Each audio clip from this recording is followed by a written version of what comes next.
Bonsoir, bonsoir peuple de Dieu.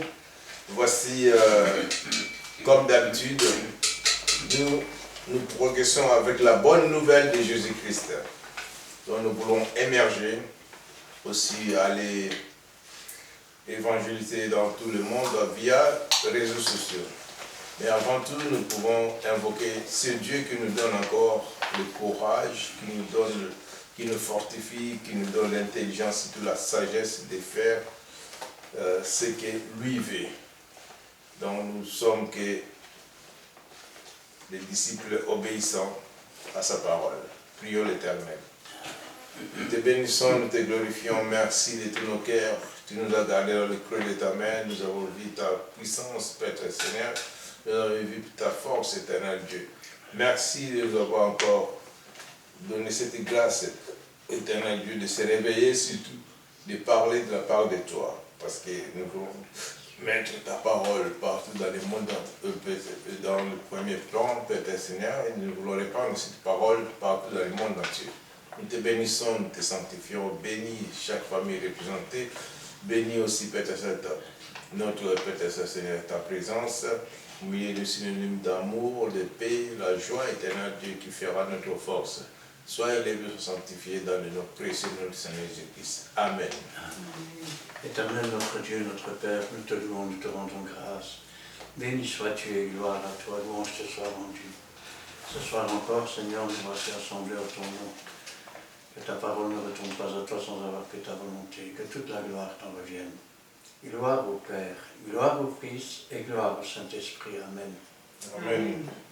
Oui, Éternel Tout-Puissant, sois loué, sois béni, sois glorifié, oh mon Dieu. Merci pour ce privilège que tu nous donnes encore aujourd'hui de nous réunir afin d'entendre ta parole, afin, Seigneur, de recevoir les instructions sur cette étude biblique, les enseignements par ton Saint-Esprit. Bénis chacun de nous qui sont présents, bénis tes serviteurs, oins-les, Seigneur, de ton Saint-Esprit, protège-les des méchants et des orgueilleux. Et nous nous attendons à toi, Seigneur. Parle, nous t'écoutons, et que toute la gloire t'en revienne. Gloire au Père, au Fils et au Saint-Esprit. Amen. Amen. Voici, nous continuons notre devoir en Jésus-Christ. Aujourd'hui, nous allons parler de quelque chose aussi qui est différent par rapport, parce que Jésus dit, à chaque jour suffit sa peine. Et nous avons encore nos vidéos qui sont sur YouTube. Mais ces vidéos, vous pouvez les voir dans l'adresse de Christian Delissaux.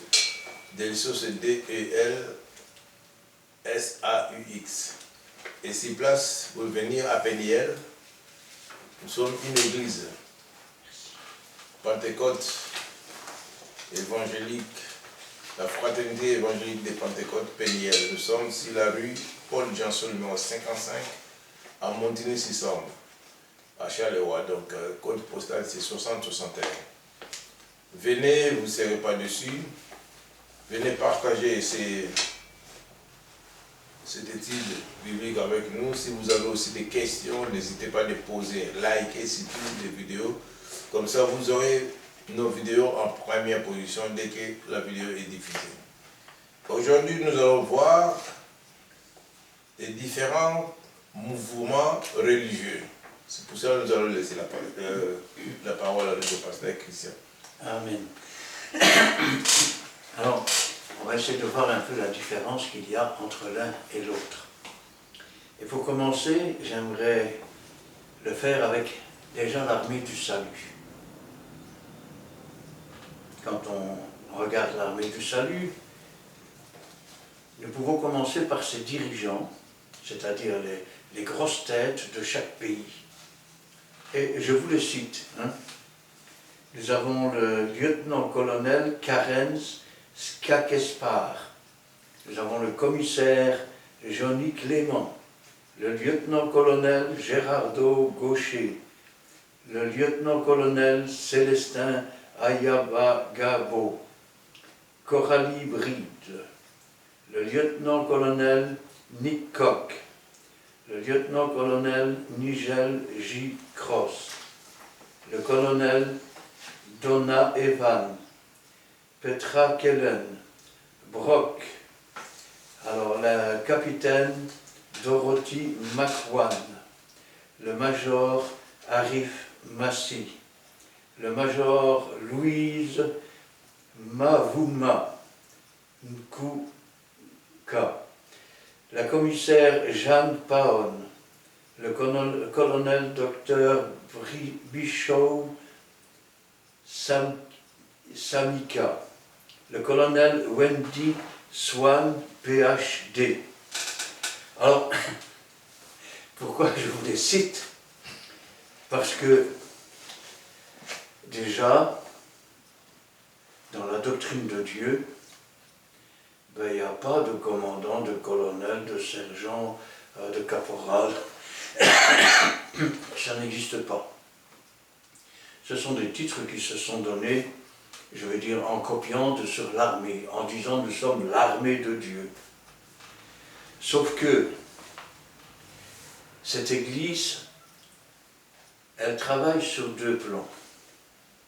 Le premier, attirer les gens dans son Église. Alors comment on fait?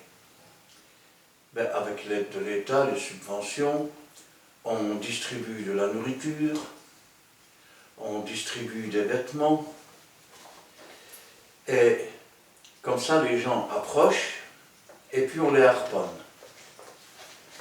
Deuxième partie, on se met avec un trépied, une marmite suspendue, et on chante, et on attend que les gens mettent des pièces. Alors, le résultat, c'est quoi?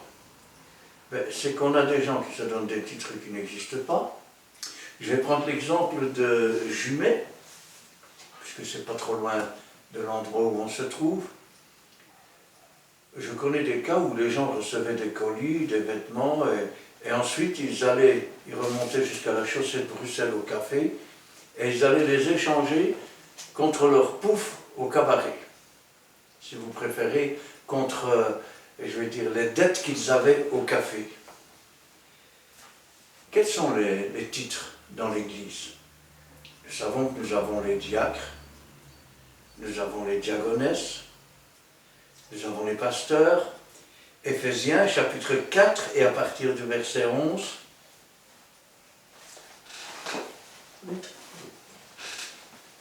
Et il a donné les uns comme apôtres, les autres comme prophètes, les autres comme évangélistes, les autres comme pasteurs et docteurs. Verset 28, et Dieu a établi dans l'Église, premièrement des apôtres, secondement des prophètes, troisièmement des docteurs. Voilà en grande partie les titres de chacun d'entre eux. Dès lors, nous comprenons facilement que on ne peut pas être général dans une église, on ne peut pas être commandant, et puis on ne peut pas commencer à attirer les gens en leur donnant de la nourriture. Beaucoup d'autres églises ont fait comme cela, et ça a tourné à rien du tout. En deuxième, nous avons les assemblées de Dieu. Alors les assemblées de Dieu en Belgique, elles viennent principalement de la France. Elles se revendiquent du pasteur Seymour, alors qu'en réalité ils n'ont aucun lien avec eux, qui est le premier pasteur, chez qui d'ailleurs il y a eu des prodiges et des miracles, même des bras qui ont repoussé. Donc elle vient principalement de France. La doctrine principale, c'est que le parler en langue est le signe, ou le premier signe du baptême du Saint-Esprit. Alors, est-ce que c'est vrai? Est-ce que c'est pas vrai? Pour ça, il faut voir ce que la Bible nous dit. 1 Corinthiens, chapitre 12, à partir du verset 28. Nous lisons la parole de Dieu dans les livres de 1 Corinthiens, chapitre 12, le 28. Et Dieu a établi dans l'Église, premièrement les apôtres, secondement les prophètes, troisièmement les docteurs, ensuite ceux qui ont les dons des miracles, puis ceux qui ont les dons de guérison, de secourir, de gouverner, de parler de diverses langues. Tous sont-ils apôtres? Tous sont-ils prophètes? Tous sont-ils docteurs? Tous ont-ils les dons des miracles? Tous ont-ils les dons de guérison? Tous parlent-ils en langue? Tous interprètent-ils? Ils aspirent aux dons les meilleurs. Amen. Alors, qu'est-ce qu'on voit? Nous voyons que, déjà, après les ministères, Paul pose la question. Tous sont-ils apôtres? On est obligé de dire logiquement non. Parce qu'il y a des apôtres. L'apôtre, c'est quelqu'un qui va dans un endroit, qui bâtit une église, qui établit des anciens. Ensuite, quand ils sont établis et que l'église fonctionne parfaitement, il va dans un autre endroit, il fait la même chose. Tous sont-ils prophètes? Alors, c'est vrai que là, il ne faut pas confondre non plus, parce qu'il y a le don de prophétie, et on peut prophétiser, mais prophète, c'est un ministère. Ça veut dire qu'on assiste au conseil de Dieu. C'est Dieu qui donne. Et là, on n'est pas tous prophètes. Puis, troisièmement, des docteurs. Alors, le docteur, c'est quoi? En général, c'est un pasteur au départ. Et c'est un pasteur dont Dieu se sert pour acquérir un nombre de connaissances qui dépasse le simple ministère de pasteur. Et donc, on l'appelle donc docteur de la loi. Ça veut dire quoi? Ça veut dire aussi qu'il peut répondre presque à toutes les questions. Ensuite, nous avons, petit instant, on est docteur. Ensuite, ceux qui ont le don des miracles. Alors, est-ce que tous font des miracles? Tu es obligé de dire que non. Puis ceux qui ont le don de guérir, ceux qui ont le don de secourir, ceux qui ont le don de gouverner, ceux qui ont le don de parler diverses langues. Alors, est-ce que tous sont apôtres? Non. Est-ce que tous sont prophètes? Non. Est-ce que tous sont docteurs? Non. Tous ont-ils le don des miracles? Non. Tous ont-ils le don de guérison? Non. Tous parlent-ils en langue? Non. Tous interprètent-ils? Non. Et la Bible nous dit aspirer au don le meilleur. Qu'est-ce que ça peut être que le don le meilleur? Alors, beaucoup de chrétiens ont leur propre idée sur le don qu'ils voudraient avoir, mais ce qu'ils veulent avoir, ce n'est pas forcément bon pour eux. Alors je crois que quand on prie le Seigneur, pour recevoir le don le meilleur, ben Seigneur, les dons que je voudrais, les meilleurs qui puissent être pour moi, c'est ceux que tu as préparés pour moi. Amen. Avant la fondation du monde. Afin que je remplisse bien les tâches que tu as préparées aussi. Alors, si nous entrons maintenant dans Acte 2, à partir du verset 17. Nous lisons la parole de Dieu dans le livre des Actes, chapitre 2, verset 17. Dans les derniers jours, dit Dieu, je répandrai de mon esprit sur toute chair. Vos fils et vos filles prophétiseront. Vos jeunes gens auront des visions et vos vieillards auront des songes. Voilà ce que dit Pierre le jour de la Pentecôte. On pourrait se demander, oui, mais le jour de la Pentecôte, ils ont parlé en langue. Oui. Pourquoi? Parce que c'est ce qu'il fallait à ce moment-là. Vous aviez des gens de Parthe, Médès, Élamite, du Pont, de la Phrygie, de la Pamphylie, juifs, romains, crétois, arabes. Chacun les entendait parler dans sa propre langue, dans sa langue maternelle. C'est ce qu'il fallait à ce moment-là. Si nous lisons d'autres passages, nous voyons que, par exemple, dans la maison de Corneille, ils se sont mis à parler en langue et à glorifier Dieu. Quand vous dites ça à un pentecôtiste, il vous dit oui, mais il glorifiait peut-être Dieu en langue, alors il n'y a pas besoin d'utiliser deux mots. Hein. Qu'est-ce que nous dit Joël? Joël qui a prophétisé sur le baptême du Saint-Esprit. Chapitre 2. Lisons la parole de Dieu dans le livre de Joël, chapitre 2. Après cela, je répandrai mon esprit sur toute chair. Vos fils et vos filles prophétiseront. Vos vieillards auront des songes et vos jeunes gens des visions. Voilà les signes du baptême du Saint-Esprit. Il le dit clairement. Vos fils, vos filles prophétiseront.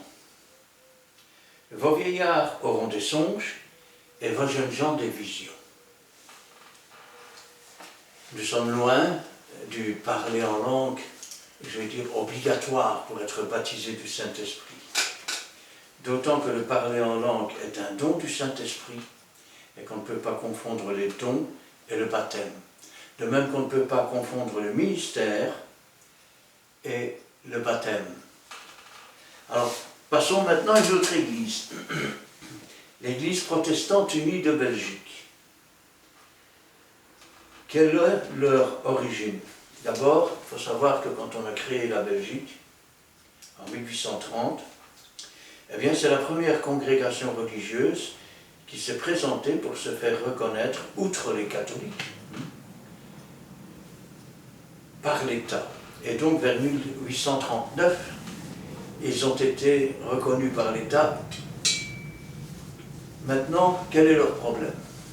Le problème, entre autres, c'est déjà le baptême des bébés. On ne prendra que ça parce qu'il y a trop de choses et on pourrait y passer toute la soirée. Alors, que dit la Bible au sujet des baptêmes? 1 Pierre chapitre 3. Lisons la parole de Dieu dans le livre de 1 Pierre chapitre 3. Cette eau était une figure de baptême, qui n'est pas la purification des souillures du corps, mais l'engagement d'une bonne conscience envers Dieu, et qui maintenant vous sauve, vous aussi, par la résurrection de Jésus-Christ. Alors, le baptême, ce n'est pas la purification des péchés, ce n'est pas la purification du corps. Le baptême d'eau, c'est un engagement de bonne conscience. Et je pose la question, est-ce qu'un bébé peut s'engager? Il est évident que non, puisqu'il ne sait même pas parler. Est-ce que ses parents peuvent s'engager pour lui? Il est évident que non. Les plus grands gangsters sur la terre ont parfois été à l'église avec leurs parents quand ils étaient bébés, ils ont pris leur baptême d'eau. Est-ce que les parents ont pu s'engager pour eux? Non, parce que pour avoir la conscience des choses, il faut déjà avoir un certain âge. Et comme c'est un engagement, on ne peut pas s'engager à la légère. Est-ce qu'un bébé peut avoir bonne ou mauvaise conscience? Ben non. Jésus lui-même a dit, laissez venir à moi les petits-enfants, car le royaume des cieux leur appartient. Ils n'ont donc pas besoin de cela. Passons maintenant à l'Église catholique. Alors, l'Église catholique, déjà le mot catholique, ça signifie universel. C'est-à-dire une Église pour le monde entier.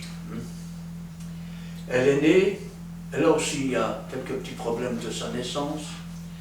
D'après certains, elle est née en l'an 100 de notre ère, en Judée, province romaine. Elle prétend être la continuation de l'église de Pierre. Alors là, ça me pose un problème. Parce que Pierre n'a jamais eu d'église à Rome. Pierre était l'apôtre des Juifs. Paul était l'apôtre des païens. Paul est allé à Rome.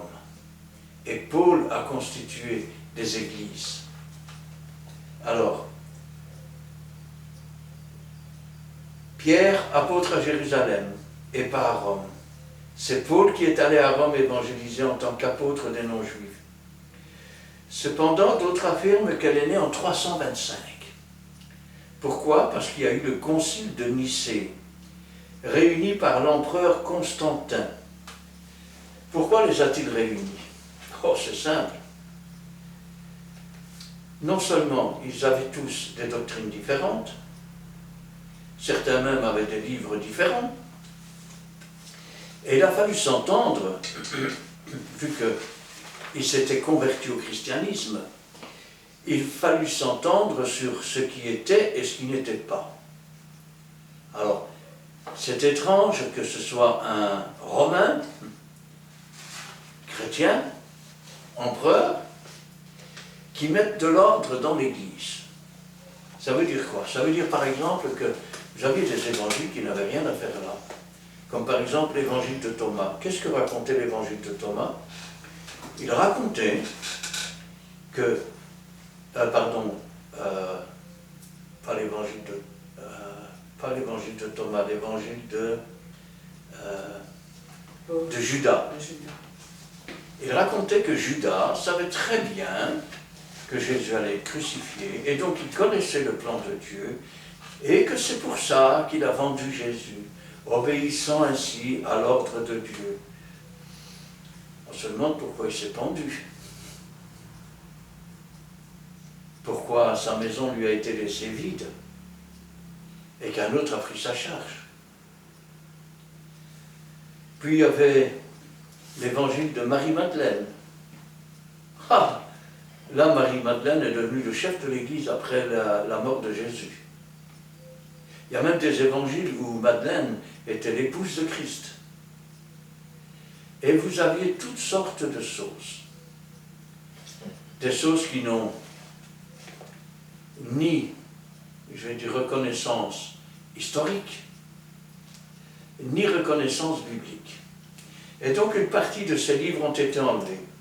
Une partie d'entre eux figure toujours dans les livres catholiques.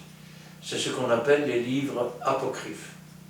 Donc quand vous entendez le mot livre apocryphe, ce sont des livres qui n'ont, je vais dire, qui ne peuvent pas résister à l'étude des siècles passés. Elle ne peut pas résister non plus dans la doctrine de Dieu, parce qu'elle s'oppose à la doctrine de Dieu, et historiquement, il n'y a rien qui prouve qu'ils aient été vrais. Alors, en 325, au concile de Nicée, réuni par l'empereur Constantin, l'idée chrétienne est définie par l'apparence à une église sainte, catholique, apostolique. Sainte, j'ai parfois du mal à prononcer ce mot quand on parle de catholique, parce que vous aviez des couvents d'un côté, des monastères de l'autre, et les jardins comme cimetière pour les bébés de bonnes sœurs. Ce que je vous dis, c'est la vérité. Alors, nous pouvons parler de certains papes, comme les Borgia, qui ramenaient toutes les prostituées de la ville et faisaient des orgies dans le Vatican. Hommes et femmes couchés ensemble, bric-broc. Alors, une église sainte, entre guillemets, catholique, c'est-à-dire universelle, ça dépend, hein. Apostolique. Alors, l'apostolique, c'est quoi? C'est quelque chose qui peut se comparer à la Bible et qui est conforme. Qu'est-ce qu'ils font dans leur église? Des postures. Des postures qui représentent, soi-disant, parce qu'il n'y avait pas d'appareil photo à l'époque, hein. Donc, déjà, leurs postures sont mensongères. Tenez, par exemple, prenons le crucifix. Si vous prenez le crucifix du Moyen-Âge, il a ses cheveux jusque-là. Un peu... Si vous prenez le crucifix au temps des rois de France, il a littéralement une perruque qui lui descend jusqu'aux épaules. Et si vous prenez le visage des saints, il n'y a aucun saint qui ressemble à ce qu'il ressemblait réellement. Parce qu'encore une fois, personne ne les a dessinés, donc il n'existe aucune image avec leur portrait. Il n'existe aucune statue qui ait été faite du temps de leur vivant que pour pouvoir la comparer à quoi que ce soit. Ce sont donc des postures artistiques qui sont censées représenter ce qu'elles ne représentent pas. Puis vous avez les tableaux. Alors les tableaux, c'est le même. Ça va peut-être vous faire rire, mais à certaines époques, vous aviez des anges, c'est-à-dire les anges étaient représentés comme des bébés. Alors à certaines époques, ils avaient des zizi, à d'autres, ils n'en avaient plus. On ne sait pas pourquoi. Puis vous avez les tableaux où on représente la Sainte Vierge. Je vous défie de me dire à quoi elle ressemblait. Parce que dans toutes les effigies, on la représente avec une belle robe bleue pourpre. Je vous signale quand même que Joseph était charpentier, il n'était pas ministre. Et que donc, je doute fort qu'elle n'ait jamais porté une tenue pourpre. Puisque rien que pour faire ses vêtements, il fallait, je vais dire, des mollusques, un grand tas de mollusques et des sécrétions de mollusques pour teinter, je vais dire, en pourpre ou en bleu, et que donc, ça aurait coûté une fortune. Ils auraient été incapables de le payer. Ça, c'est pour autre chose. Alors, ils font des prières aux morts. Alors, laissez-moi vous dire une chose. Pierre, Jacques, Jean et tous les apôtres, Matthieu, Marc, Luc, sont tous morts. Ils attendent la résurrection. Puis vous avez l'Assomption, c'est soi-disant Marie qui serait montée au ciel. Expliquez-moi pourquoi elle serait morte vers l'an 100, entre 30 et 100, et pourquoi elle aura attendu jusqu'en 1956 pour monter au ciel. Peut-être qu'elle avait encore des bagages à faire. Puis il y a les gargouilles. Alors aujourd'hui, dans les petites églises, l'église normale, on ne le voit plus. Mais parce qu'elles ont été retirées petit à petit. Quand vous regardez une cathédrale, vous avez quoi? Vous avez une croix avec un coq. C'est le signe du reniement de Pierre. Puis vous avez des gargouilles qui représentent des démons. Ils sont tous autour et sont en train de regarder comme ça. Ils représentent les figures de démons. Qu'est-ce qu'ils font dans une église? Et puis, nous avons l'introduction des cultes païens. Tenez par exemple la Vierge Noire. C'est une idole païenne des gens du voyage. Autrefois, ça s'appelait la Dame Noire. Et comme l'Église voulait attirer tous les gens du voyage, qu'est-ce qu'ils ont fait? Ils ont pris la Dame Noire, ils l'ont rentrée dans leur Église, et ils en ont fait la Vierge Noire. Je ne savais pas qu'il y avait deux vierges. La mère de Jésus et la Noire. Il y a d'autres exemples où on reprend des cultes païens, on les fait rentrer dans l'Église catholique et au bout d'un certain temps, ils font partie du culte.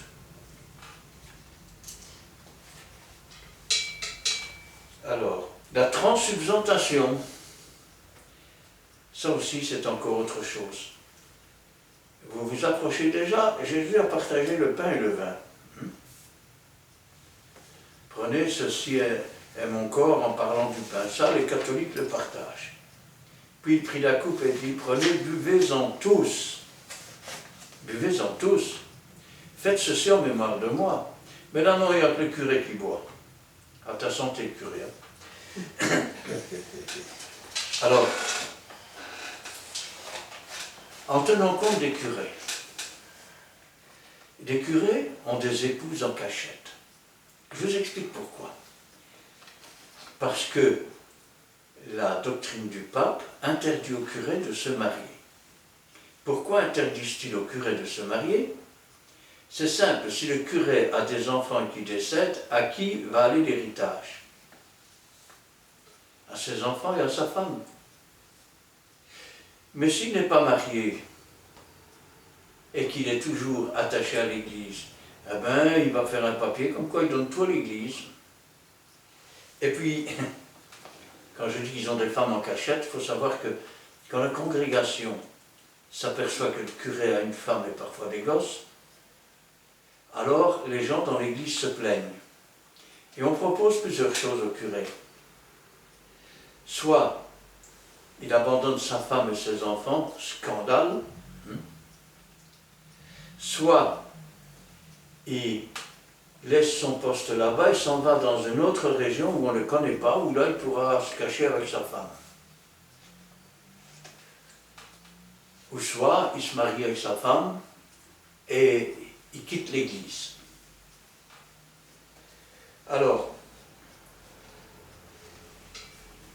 dans ces églises, il y a eu aussi de la pédophilie. Vous savez, même dans une SBL, ça peut arriver, vous avez un membre qui fait ça.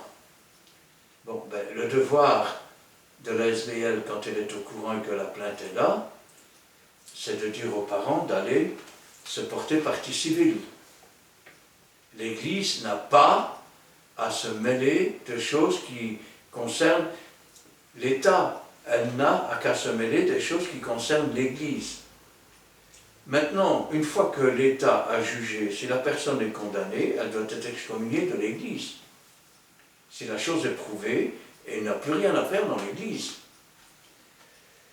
Puis il y a eu autre chose aussi, notamment en Espagne, notamment en Europe. Lorsqu'une jeune fille célibataire à une certaine époque accouchait d'un bébé, on lui disait qu'il était mort. Et en fait, ils enlevaient l'enfant. Et ils le vendaient comme un enfant orphelin à l'étranger. Et si la mère insistait pour voir son bébé, on lui montrait un bébé dans un congélateur. C'était toujours le même bébé. Je dis ça, je dis rien. Ils aiment les premières places dans les festins, les premiers sièges dans les synagogues. Et ils se font appeler « mon père ». Quand vous croisez un curé, « Bonjour monsieur, mon père s'il vous plaît ». Alors voilà ce que dit la Bible. Matthieu chapitre 23 à partir du verset 7. Nous lisons la parole de Dieu à partir du livre de Matthieu 23, à partir du verset 27. Ils aiment être salués dans les places publiques et à être appelés par les noms rabbi. Mais vous ne faites pas appeler rabbi, car un seul est votre maître et vous êtes tous frères. Et n'appelez personne sur la terre votre Père, car un seul est votre Père, qui est celui qui est dans le ciel. Ne vous faites pas appeler directeur, car un seul est votre directeur, le Christ. Le plus grand parmi vous sera votre serviteur. Des bébés vendus comme orphelins, nouveau-nés ont eu lieu. Que pourrait-on encore dire? Psaume 115, à partir du verset 1. Nous lisons la parole de Dieu dans le livre du psaume 115 à partir du verset 1. Non pas à nous, Éternel, non pas à nous, mais à ton nom donne gloire, à cause de ta bonté, à cause de ta fidélité. Pourquoi les nations, diraient-elles, où donc est leur Dieu? Notre Dieu est au ciel. Il fait tout ce qu'il veut. Leurs idoles sont de l'argent et de l'or. Elles sont l'ouvrage de la main des hommes. Elles ont une bouche et ne parlent point. Elles ont des yeux et ne voient point. Elles ont des oreilles et n'entendent point. Elles ont un nez et ne sentent point. Elles ont des mains et ne touchent point. Des pieds et ne marchent point. Elles ne produisent aucun son dans leur gosier. Il leur ressemble ceux qui les fabriquent, tous ceux qui se confient en elles. Ainsi parle l'Éternel, le roi d'Israël et son Rédempteur, l'Éternel des armées. Je suis le premier et je suis le dernier, et hors moi, il n'y a point de Dieu. Dieu, dans ses écrits, fait une constatation. Alors, une posture, elle a une bouche, mais elle ne parle pas. Elle a des yeux, elle ne voit rien. Elle a des mains, mais elle ne peut pas saisir. Elle a des jambes, elle ne peut pas marcher. Je vais dire autrement, s'il y a le feu dans votre maison, si vous ne l'apportez pas sur votre doigt, elle ne vous sauvera pas. parce qu'elle est incapable de vous sauver. Et plus les postures sont grandes, et plus c'est dégueulasse. Vous allez dire, je ne comprends pas. Cassez une posture en plâtre qui mesure 1 mètre, et vous verrez que l'intérieur, il n'y a que des fils de fer et des, comment je vais dire, des journaux, des papiers tout pourris. Vous savez, je me souviens d'une voisine qui aujourd'hui est décédée. Elle avait un, comment est-ce que c'est encore? Saint-Antoine. Un Saint-Antoine. Et alors elle priait Saint-Antoine. Et quand Saint-Antoine ne lui donnait pas ce qu'elle voulait, elle le retournait, le mettait dans le coin, le punissait. Cherchez où est l'erreur. Ésaïe nous dit d'ailleurs, chapitre 44 et à partir du verset 7. Nous lisons la parole de Dieu dans le livre d'Ésaïe, chapitre 44, à partir du verset 7. Donc, voilà. Verset 7 nous dit, qui a comme moi fait des prédications, qui a comme moi fait des prédictions, qui les déclare et me les prouve, depuis que j'ai fondé le peuple ancien, qu'il annonce l'avenir et ce qui doit arriver. N'aie pas peur et ne tremble pas. Ne t'ai-je pas dès longtemps annoncé et déclaré, vous êtes mes témoins. Y a-t-il d'autres dieux que moi? Il n'y en a pas d'autres rochers. Je n'en connais point. Ceux qui fabriquent des idoles ne sont tous que vanité, et leurs plus belles œuvres ne servent à rien. Elles le témoignent elles-mêmes. Elles n'ont ni la vie ni l'intelligence, afin qu'ils soient dans la confusion. Qui est ce qui fabrique un Dieu ou fonde une idole pour n'en retirer aucune utilité? Voici, tous ceux qui y travaillent seront confondus, et les ouvriers ne sont que des hommes, qu'ils se réunissent tous, qu'ils se présentent, et tous ensemble ils seront tremblants et couverts de honte. Le forgeron fait une hache, il travaille avec le chardon et il la façonne à coups de marteau. Il la forge d'un bois vigoureux, mais a-t-il faim? Et voilà sans force. Ne boit-il pas d'eau? Et voilà épuisé. Les charpentiers étend les cordons, fait un tracé de rayons, façonne le bois avec un couteau et marque ses dimensions avec le compas, et il produit une figure d'homme, une belle forme humaine, pour qu'elle habite dans une maison. Il se coupe des cèdres et prend des rouvres et des chênes, et fait un choix parmi les arbres de la forêt. Il plante ses pins et la pluie les fait croître. Ces arbres servent à l'homme pour brûler. Il en prend et il s'échauffe. Il y met aussi le feu pour cuire le pain. Et il en fait également des dieux il en fait également un Dieu qu'il adore et il en fait une idole devant laquelle il se prosterne.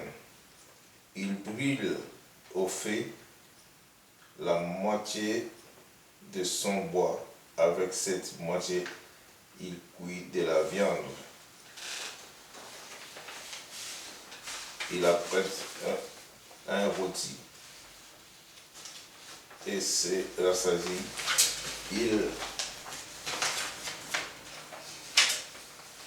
Il s'échauffe aussi et dit: ah ah, je me chauffe, et voilà la flamme.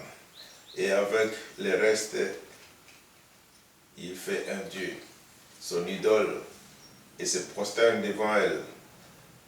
Il l'adore, il l'invoque et s'écrie: sauve-moi, car tu es mon Dieu. Ils n'ont ni intelligence, ni entendement, car on leur a fermé les yeux pour qu'ils ne voient point, et le cœur pour qu'ils ne comprennent point. Il ne rentre pas en lui-même, et il n'a ni l'intelligence, ni le don, ni le bon sens de dire: j'en ai brûlé une moitié au feu, j'ai cuit du pain sur le chardon, j'ai rôti de la viande et je l'ai mangé. Et avec le reste, je ferai une abomination. Je me prosternerai devant un morceau de bois, et il s'est répé de cendre, son cœur abusé l'égard, et il ne sauvera point son âme, et il ne dira point: n'est-ce pas du mensonge que j'ai dans moi-même. Qu'est-ce que la Bible nous dit? Il prend l'exemple du bois. Mais quelle que soit la matière, c'est un morceau de bois, un morceau de pierre, un morceau de plastique, un morceau d'étain, un morceau d'inox, un morceau de tout ce que vous voulez, un morceau de marbre, pourquoi pas? Mais en réalité, ce n'est jamais que de la matière. Il n'y a pas de vie en elle. Imaginez, vous rentrez à la maison et vous avez les enfants autour de la table, et puis autour de la table, ils sont en train de se concerter. Je t'aime, papa ou maman, je t'aime, je t'adore. Et en fait, au milieu de la table, qu'est-ce qu'il y a? Il y a une bûche. Quelle que soit la forme qu'on lui donne, il y a une bûche. Vous allez entrer et dire: mais c'est moi votre père, c'est moi votre mère. C'est pas la bûche. Et puis ils vous disent: tu ne comprends rien, c'est un objet sacré. Oui maman, oui papa. Vous allez dire: ce sont des enfants qui sont ridicules, il leur manque une case. Et je crois que dans le catholicisme, il y en a beaucoup à qui il manque une case. Parce que, quoi que vous disiez, quoi que vous pensiez, c'est Dieu qui a fait l'homme, c'est pas l'homme qui fait un Dieu.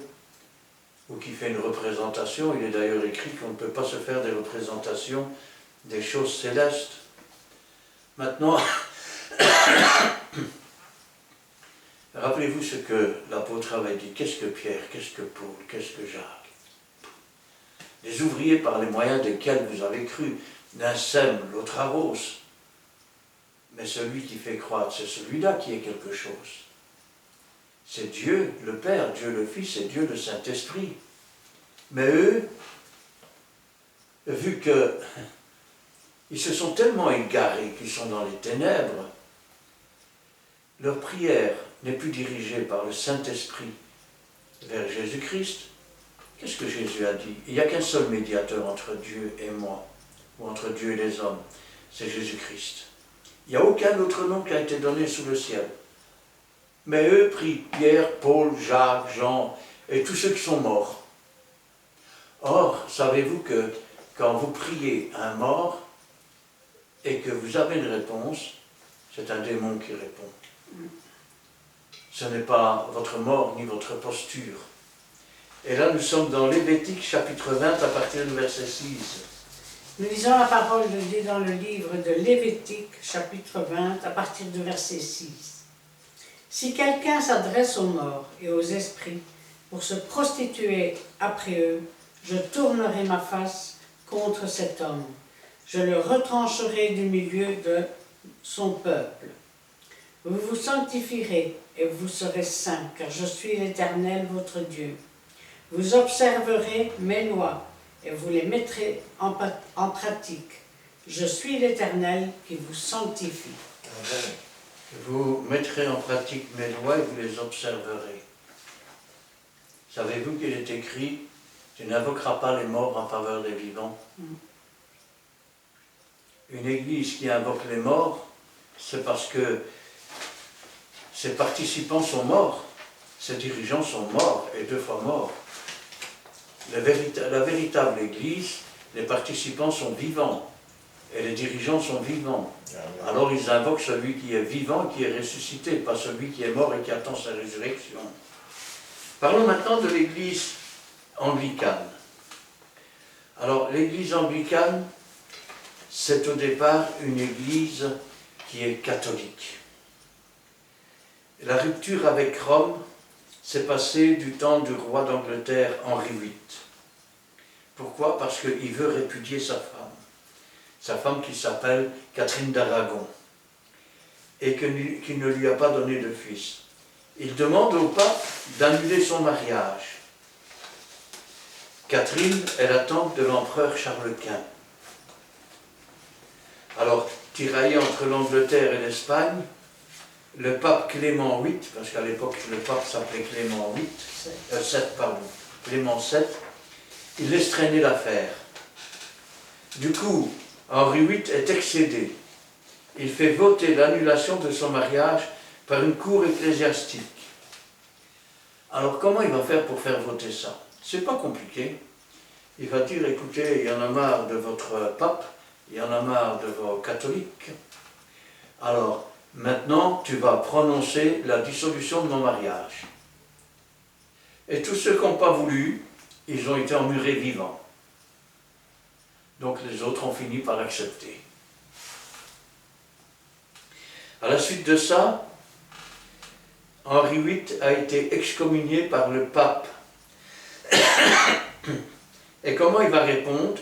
En faisant voter par le Parlement anglais en 1534 l'acte de suprématie qui proclame le roi seul chef suprême de l'Église d'Angleterre.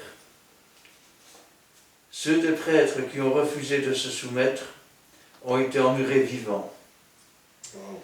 Sinon, pour le reste, ça ressemble un peu à du catholicisme, sauf que c'est appelé anglicane, à cause de l'Angleterre.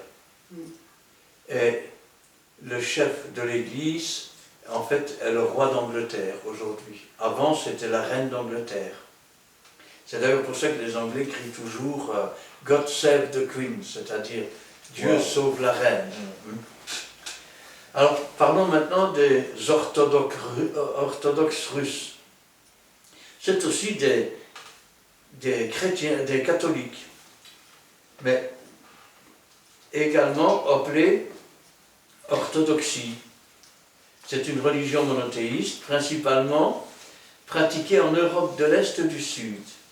Elle doit sa fondation à la séparation des catholiques en 1054.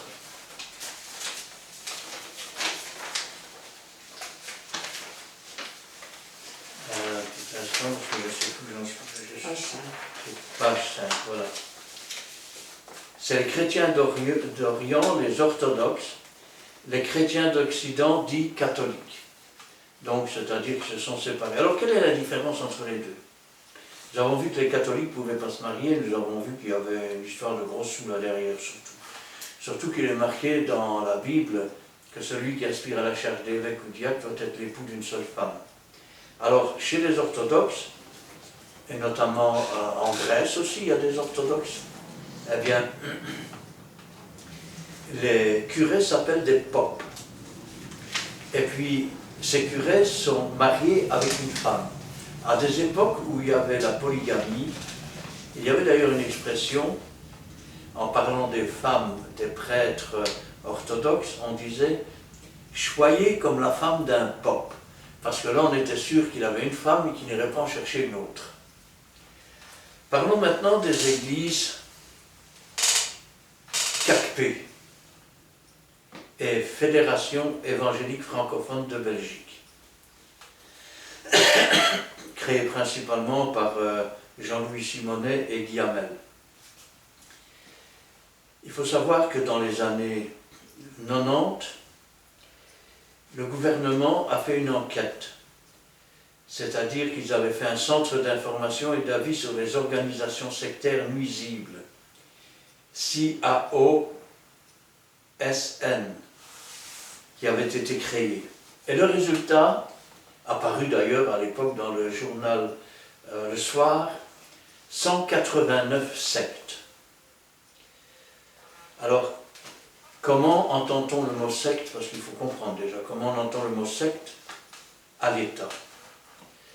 Dans l'Église, le mot secte est utilisé pour, je vais dire, une congrégation qui n'obéit pas à la loi de Dieu, qui se détourne des fondements de l'Écriture sainte. Pour l'État, une secte, c'est un organisme qui ne respecte pas la loi. Alors beaucoup d'entre eux ne connaissaient pas la loi. Pour certains, par exemple, leur compte consistait dans une boîte à cigarillos avec 2-3 tickets de caisse. Or, il faut savoir que pour une ASBL, d'abord il y a une inscription qui doit être faite, une demande qui doit être faite au moniteur belge, puis il y a un rendez-vous qui est pris avec le procureur du roi, et là il faut s'expliquer sur ce qu'on va faire. Ensuite, une fois que c'est paru au moniteur belge, on a un numéro d'entreprise et ainsi de suite. Et là, il y a des règles, on doit tenir une comptabilité. On doit par exemple avoir une assurance responsabilité civile. Le nom de l'assurance et le nom de la SVL, le numéro de contrat d'assurance et le numéro de la société ASBL doivent être inscrits dans l'église bien visible pour tous les chrétiens en cas d'accident. Il doit y avoir aussi, par exemple, des extincteurs, il doit y avoir des trousses de secours. Et malheureusement, toutes ces églises ne connaissaient pas les lois. C'est malheureux parce que, comment est-ce que je vais dire cela? On est censé obéir à la loi des hommes aussi longtemps qu'elle n'est pas en contradiction avec la loi de Dieu. Dans ces 189 sectes, il y avait toutes sortes. Il y avait par exemple des assemblées de Dieu. Il y avait par exemple des missions évangéliques. Il y avait par exemple l'Opus Dei et d'autres. Alors, la Fédération évangélique francophone de Belgique, donc, a été créée en partie par Louis Simonet et Guy Hamel, qui étaient présidents des assemblées de Dieu à l'époque. Le but était quoi? En un premier temps, essayer de contacter toutes ces églises. En un second temps, essayer de les rassembler et de s'occuper de leurs litiges en quelque sorte avec l'État pour régulariser, je vais dire, le fonctionnement vis-à-vis de l'État. Le problème, il se situe dans ce que toutes ces églises n'avaient pas les mêmes doctrines. Tenez par exemple, il y avait les frères étroits. Là, les femmes étaient assises à droite, les hommes à gauche. Le pasteur montait sur... Enfin, le frère montait sur la tribune, il lisait un passage, ensuite il refermait sa Bible, il n'y avait aucune explication, aucun commentaire. Il descendait, et puis les gens chantaient un cantique, puis c'était un autre qui montait, il lisait un autre passage de la Bible. Alors, il y avait les frères larges aussi, c'était la même chose, mais là, les femmes et les hommes pouvaient se mélanger, si on peut dire comme ça. Il y avait aussi des églises évangéliques. dont la plupart, les doctrines étaient que le parler en langue n'est pas le baptême du Saint-Esprit. Il y avait des assemblées de Dieu pour qui le baptême était le parler en langue. Il y avait des églises roumaines, il y avait des églises quasiment de toute la Belgique, regroupant une partie des sectes, parce qu'il y a beaucoup de choses catholiques qui étaient aussi des sectes. Maintenant, qu'est-ce que ça a apporté? Il y a parfois des choses bonnes qui ont disparu. Tenez par exemple dans les assemblées de Dieu, les femmes, lorsqu'elles priaient, que lorsqu'elles prophétisaient, portaient leur voile. Aujourd'hui, elles n'en ont plus. Dans ces églises, aujourd'hui, qui sont, aux dernières nouvelles que j'ai, ça a peut-être changé, mais qui sont à moitié subventionnées par l'État, et l'autre moitié qu'ils doivent trouver eux-mêmes, eh bien, il y a des femmes pasteurs maintenant. Il y a des femmes qui montent sur la tribune pour prêcher. Il y a des homosexuels qui prêchent sur les tribunes. Et pourquoi? Parce que l'égalité des chances. Alors, je peux vous dire que, personnellement, j'ai été contacté par Jean-Louis Simonet à l'époque, et aussi par Guy Hamel. D'ailleurs, sa sœur et sa mère venaient dans notre église. Elle préférait venir chez nous. Elle disait que j'expliquais mieux calmement, mais ça c'était sa préférence, ça n'a rien à voir. Et eux m'ont proposé aussi de faire partie de leur mouvement. Mais je n'ai pas voulu à l'époque. Parce que on ne peut pas accepter toute doctrine. On ne peut pas dire rassemblons-nous, ne discutons pas de ce qui nous sépare, ne parlons que de ce qui nous rassemble. Parce qu'alors, ce qui nous rassemble, il n'y a pas grand-chose. À part le fait que Jésus est bien mort sur la croix, qu'il est ressuscité. Pour certains, il ne va même pas revenir. Pour d'autres, le Saint-Esprit c'était pour dans le temps. Pour d'autres, c'est pas ça, c'est autre chose. Alors on ne pouvait pas se mélanger avec cela. Ça a eu du bon, dans le sens où ces églises qui étaient en défaut par rapport à l'État se sont mis en ordre. L'État ne juge jamais sur la doctrine. Je pourrais faire une ASBL maintenant et adorer les pieds de table. L'État n'aurait rien à dire pour autant que je fasse mes comptes et que je remplisse mes papiers, que tout soit en ordre. On pense et on croit ce qu'on veut en Belgique. En France, c'est pareil d'ailleurs. Il y a eu notamment cette secte qui était les adorateurs de l'oignon.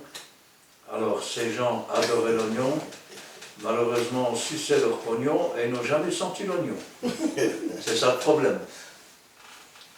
Alors une fois qu'ils ont été constitués, ils sont allés voir les églises unies protestantes de Belgique. Il y a des rapports qui existent de cela. Pour demander pour faire partie de leur congrégation. Ça veut dire qu'ils en étaient arrivés à un point tel où il y avait tellement de sortes de doctrines mélangées et tout que ça ne leur faisait plus rien. Et là, quel affront. On n'est pas d'accord. Alors ils ont fait une autre demande pour continuer les pourparlers, les discussions. Et c'est comme ça qu'ils sont arrivés, je vais dire quelque part, à être subventionnés pour 50%, ça a peut-être changé depuis, pour 50% à l'État. Tout ça pour dire que ce n'est pas né de choses qui étaient propres, nettes, c'est né d'un mélange, même si c'était d'une bonne intention au départ. Alors parlons maintenant des témoins de Jéhovah. Témoins de Jéhovah, ça commence vers les années 1870. Lorsque Charles Taze Roussel, qui est un colporteur de Bibles, c'est-à-dire qu'il vendait des Bibles, il prend la tête d'un groupe d'études de la Bible à Pittsburgh, en Pennsylvanie. À l'origine, c'était désigné sous le nom des étudiants de la Bible. En 1917, les témoins de Jéhovah, je vais dire, connaissent une déchirure, ce qu'on appelle un schisme, c'est-à-dire une partie qui s'en va de son côté parce qu'elle ne veut plus entendre parler de ce qui se passe. Pourquoi? Parce que M. Charles Taze Roussel s'est fait passer pour un prophète et il a annoncé le retour de Jésus en 1914.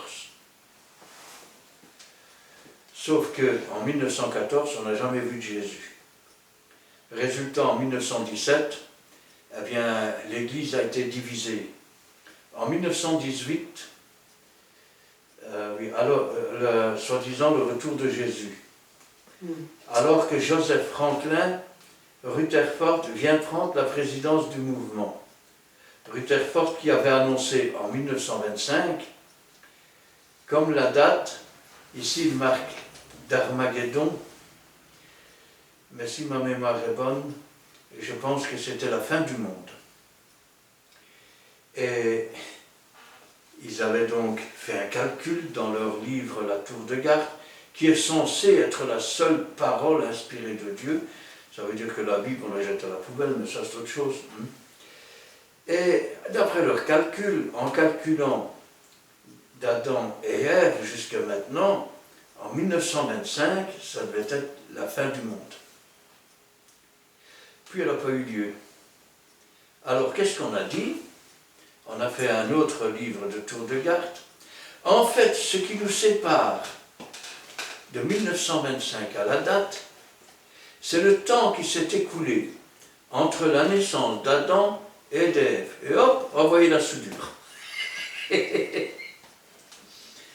Alors, il donne une nouvelle direction au mouvement et le rebaptise témoin de Jéhovah. Entre parenthèses, et Jéhovah est une traduction erronée du tétragramme, qui est HVHY, qui est intraduisible et qui en réalité se dit en français en ajoutant le mot Seigneur au nom de l'Éternel, on obtient Yahvé, parce que le nom de l'Éternel Dieu est imprononçable.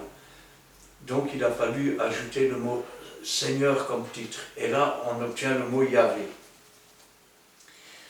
Après la mort de Rutherford, c'est Nathan Homer Knorr qui assure la présidence de la société Watchtower, organisation supervisée les actifs des témoins de Jéhovah. Dès 1966, l'année 1975 est présentée comme la date possible. Là, il marque encore d'Armageddon, mais en fait, c'était la résurrection d'Abraham, d'Isaac, de Jacob.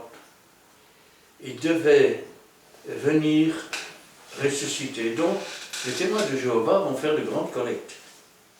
Et ils vont construire une villa qu'ils appelleront Bethsachim. En français, ça veut dire villa des princes. Parce qu'Abraham, Isaac, Jacob allaient ressusciter et venir habiter là-dedans. Bien sûr, à la date, il ne s'est rien passé.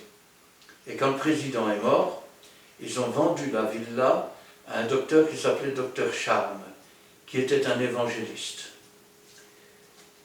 Est présenté comme la date possible donc de la résurrection d'Abraham, Isaac, Jacob, Joseph.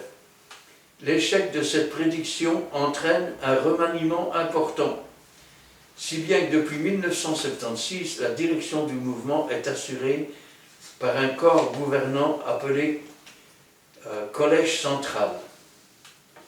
Alors, la congrégation des témoins de Jéhovah s'est construite sur des fausses prophéties des 3 premiers présidents. Pour eux, le Saint-Esprit était pour dans le temps. Pour eux, ils pensent être sauvés par les œuvres.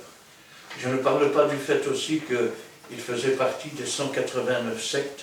Ils ont d'ailleurs été pris plusieurs fois, même en France, parce qu'ils faisaient travailler des gens pour faire leurs prospectus et leurs livres dans des imprimeries. Sauf que ces gens, ils avaient une petite tringueille, et ils étaient logés et nourris, mais il y avait, je veux dire, aucune cotisation sociale qui était payée. Ça veut dire que ces gens-là, quand ils allaient avoir 65 ans, ils n'avaient ni pension ni rien du tout. Voilà. Ils se retrouvaient dehors. Alors, voyons au sujet de leur doctrine, c'est-à-dire sauvés par les œuvres, et puis, le Saint-Esprit, c'était pour dans le temps. On commence avec Deutéronome, chapitre 18, verset 18. Nous lisons la parole de Dieu dans le livre de Deutéronome. Commençons, chapitre 18, commençons par le verset 18. Je leur susciterai au milieu de leurs frères un prophète comme toi. Je mettrai mes paroles dans sa bouche, et il leur dira tout ce que je lui commanderai. Et si quelqu'un n'écoute pas mes paroles qu'il dira à mon nom, c'est moi qui lui en donnerai, qui lui en demanderai compte. Mais le prophète qui aura l'audace de dire en mon nom une parole que je lui aurais point commandé de dire, ou qui parlera au nom d'autre Dieu, ce prophète-là sera puni de mort. Peut-être dira-t-il dans ton cœur, comment connaîtrons-nous la parole que l'Éternel aura point dite, quand ce que dira le prophète n'aura pas lieu et n'arrivera pas? Ce sera une parole que l'Éternel n'aura point dite. C'est par audace que le prophète aura dite. N'aie pas peur de lui. Amen. C'est ce que la Bible nous dit. Quand un prophète aura l'audace de dire une chose et que la chose n'arrivera pas, le prophète sera puni de mort. Donc, si je lis les textes de la Bible, les 3 premiers présidents des témoins de Jéhovah ont été punis de mort. Ils n'entreront jamais dans le ciel. Deuxième chose, ils ont bâti des doctrines de mensonges. Tenez comme par exemple, le Saint-Esprit c'était pour dans le temps. Et là nous sommes dans Acte 2, verset 17. Nous lisons la parole de Dieu dans le livre des Actes, chapitre 2, à partir du verset 17. Dans les derniers jours, dit Dieu, je répandrai de mon esprit sur toute chair. Vos fils et vos filles prophétiseront. Vos jeunes gens auront des visions, et vos vieillards auront des songes.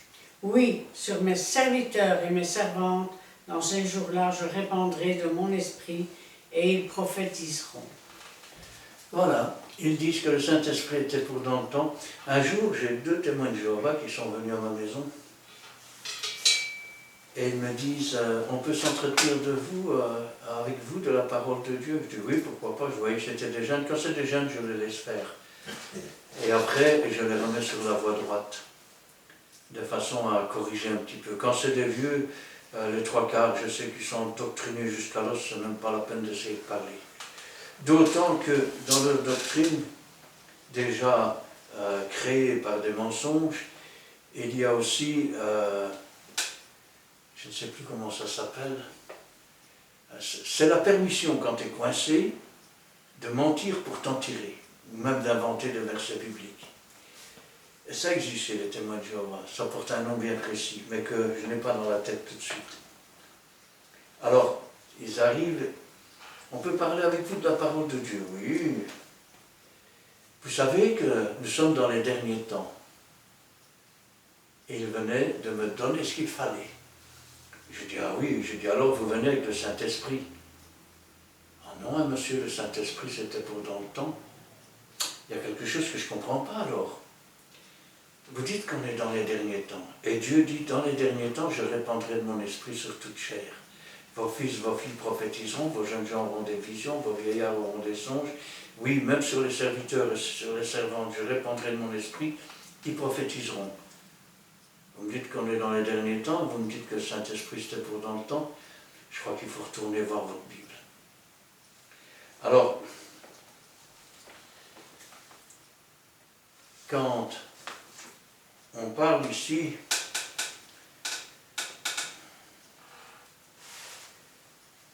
de Jésus, il ne faut pas dire que le Saint-Esprit c'était pour un temps et puis c'est plus pour maintenant.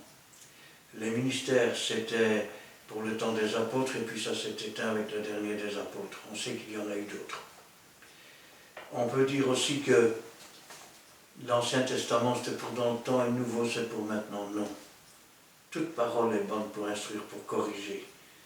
Je veux dire pour ramener sur la voie. Pourquoi? Parce que Dieu est le même, il ne change pas. Et là, nous sommes dans Hébreux 13, verset 8.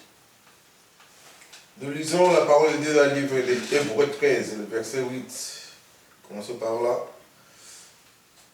Jésus-Christ est le même hier, aujourd'hui et éternellement. Ne vous laissez pas entraîner par des doctrines diverses et étrangères.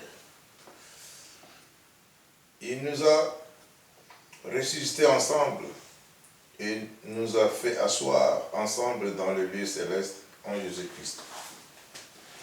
Voilà, regardez. Jésus-Christ est le même hier, aujourd'hui, éternellement. Ne vous laissez pas entraîner par des doctrines diverses étrangères. Il nous a ressuscités ensemble, nous a fait asseoir ensemble dans les lieux célestes. Comment on peut s'asseoir dans les lieux célestes avec Jésus-Christ? C'est par le Saint-Esprit. Alors, ils pensent qu'ils sont sauvés par les œuvres. D'ailleurs, une des phrases toutes faites reprises dans la Bible, montre-moi la foi sans les œuvres, je te montrerai la foi par les œuvres. Voilà, donc on est sauvé par les œuvres. Alors que, je veux dire, Paul ne contredit pas Jacques. Ce qu'il dit, c'est que si tu as la foi, quand tu as confiance dans quelque chose, tu œuvres. Donc, si maintenant tu dis que tu as la foi, mais que tu ne fais rien pour Dieu, c'est un mensonge. Montre-moi ta foi sans les œuvres, et moi je vais te montrer la mienne par les œuvres. Ça veut dire qu'une foi, elle n'est pas morte, elle est vivante, elle est agissante. Et c'est pour ça que Paul nous dit dans Éphésiens chapitre 2, verset 7, nous lisons la parole de Dieu dans le livre aux Éphésiens chapitre 2 à partir du verset 7. Afin de montrer dans les siècles à venir l'infinie richesse de sa grâce par sa bonté envers nous en Jésus-Christ. Car c'est par la grâce que vous êtes sauvés, par le moyen de la foi. Et cela ne vient pas de vous, c'est le don de Dieu. Ce n'est point par les œuvres, afin que personne ne se glorifie. si on pouvait, écoutez bien un instant, et je terminerai par là d'ailleurs, si on pouvait être sauvé par les œuvres, ça va être cruel ce que je vais dire, mais si c'était vrai, ça voudrait dire que Dieu est un idiot. Pourquoi? Pourquoi envoyer son fils mourir sur la croix si je peux être sauvé en faisant des œuvres? Je n'ai qu'à faire des œuvres, il n'y a plus besoin de Jésus alors. Or, nous savons que le salaire du péché, c'est la mort. Et le péché, c'est la désobéissance à la loi. La loi écrite est là pour nous montrer que nous désobéissons à des lois. Cette désobéissance s'appelle péché, que le péché, c'est la mort. Or, tous, nous étions dans le péché. Tous, nous avons péché. Donc, aucun ne pouvait racheter personne. Et aucune œuvre ne pouvait racheter la désobéissance. C'est pourquoi, après l'avoir écrite autrefois sur des tables de pierre, Dieu a écrit ses lois dans des cœurs de chair. Il l'a fait par son esprit. Et pourquoi l'a-t-il fait? Parce que justement, nous ne pouvions pas nous sauver nous-mêmes. Et c'est ainsi que Jésus-Christ, ayant pris la punition de notre péché, nous pouvions être libres. Amen. Amen.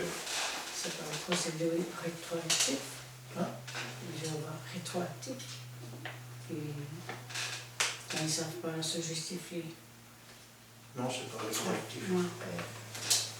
Voici en long et en large, on vous laisse un débat.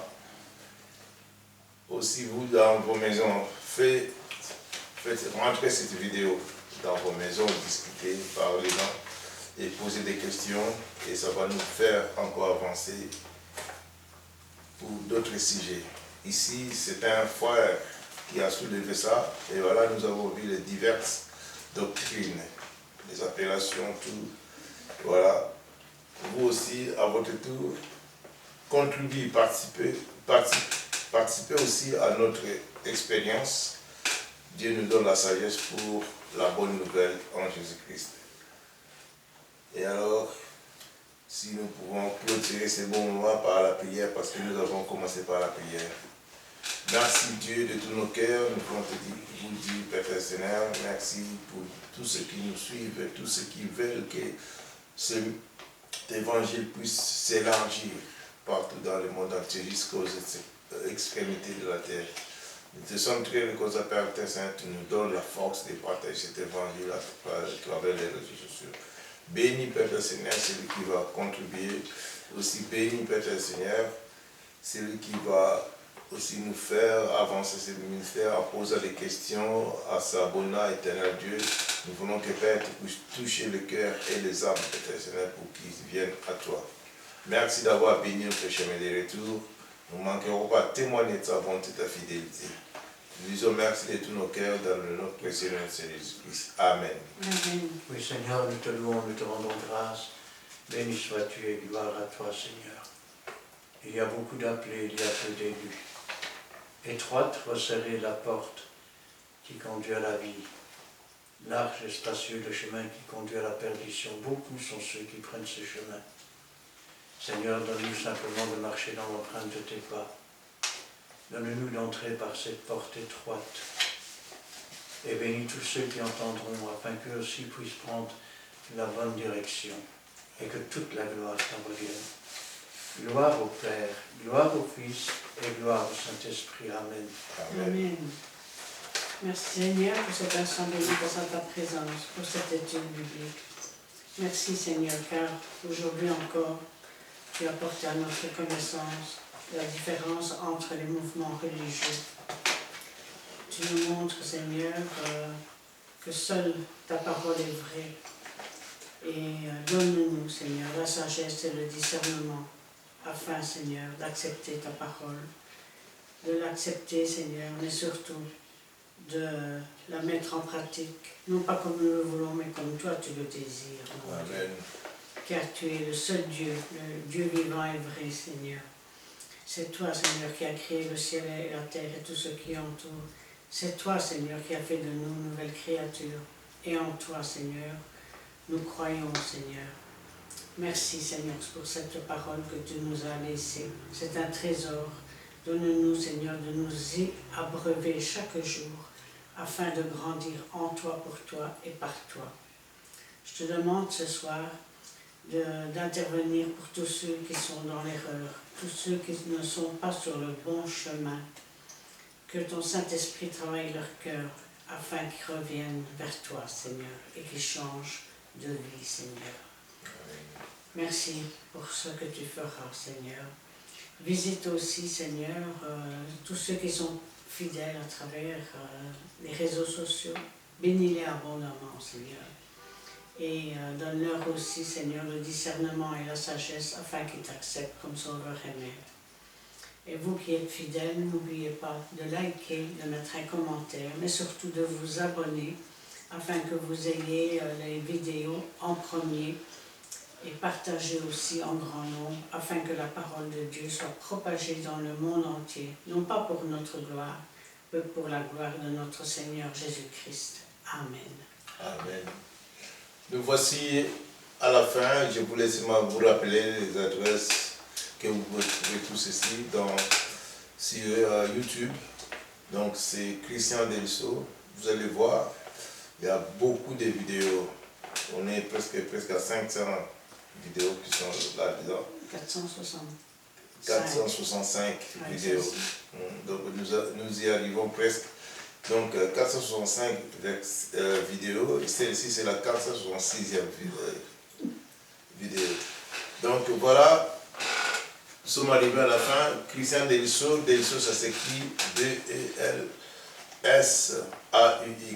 Si place, venez à Montigny-sur-Sambre, nous sommes une église.